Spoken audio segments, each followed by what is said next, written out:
In this example, we're going to learn how to write the rate law for a given chemical equation, for a given reaction. And we're going to do that by calculating the individual reaction orders with respect to each reactant. We're first going to start by writing a generic form of the rate law for this particular reaction.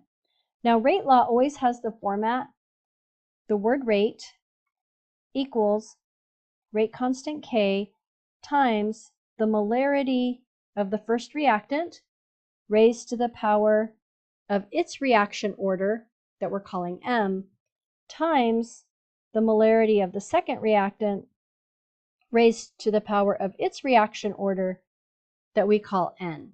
And the brackets in this equation tell us that those concentrations are in molarity. We'll start by calculating M.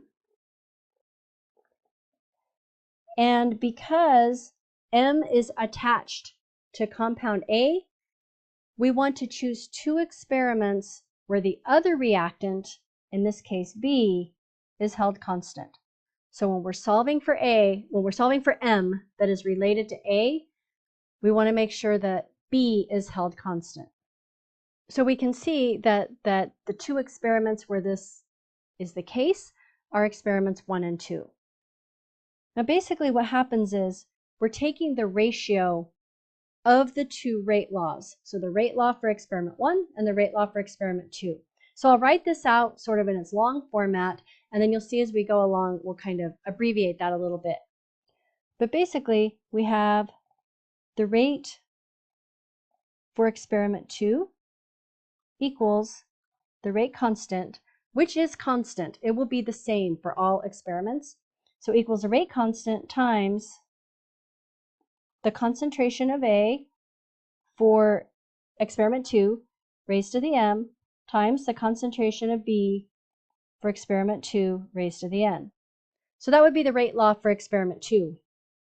We're going to take the ratio of that compared to experiment 1. So we're going to write basically the same thing except for with subscripts of a 1 to indicate experiment 1. Because B is held constant, or B is fixed in this particular example, then the B's will cancel, K will cancel, because it is always the same across all of the experiments, and what we're left with is a ratio of rates compared to a ratio of concentrations for just one reactant.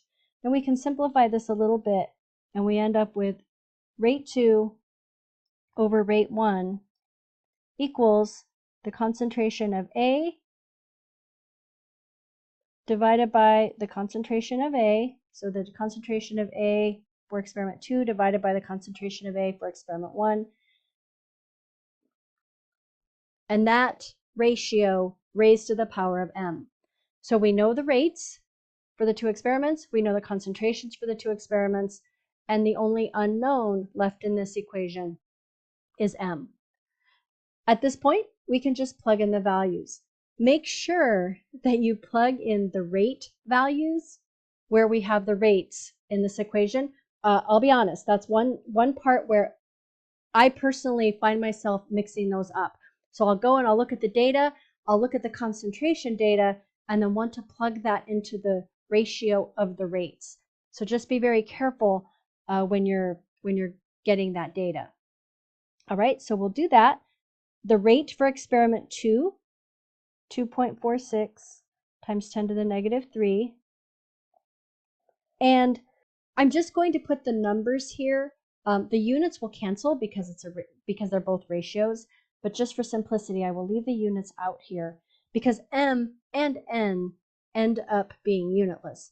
So we have 2.46 times 10 to the negative 3 divided by 1.23 times 10 to the negative 3 equals the concentration for experiment 2, the concentration of A for experiment 2, which is 0.200, divided by 0.100, which is the concentration for experiment 1, and that result raised to the power of M. So doing this math, we end up with 2.00 equals 2.00 raised to the m. And this is an example where we can observe very clearly that m equals 1. So 2 raised to the power of 1 equals 2. And we have solved for m. We'll do something similar to solve for n.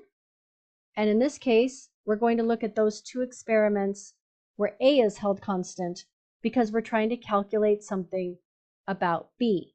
So now we're going to look at experiments 1 and 3 because that is where a is held constant, which means a will drop out of that ratio equation, and we'll simply have the ratio of rates and the ratio of concentrations of B. So we'll write this out as the rate for experiment 3 divided by rate for experiment 1 equals B for experiment 3 divided by B for experiment 1, and that result raised to the power of n. When we plug in the values, we end up with 4.92 times 10 to the negative 3 divided by 1.23 times 10 to the negative 3 equals 0.200 divided by 0.100 raised to the power of n. Simplifying this, we get 4.00 equals 2.00 raised to the n.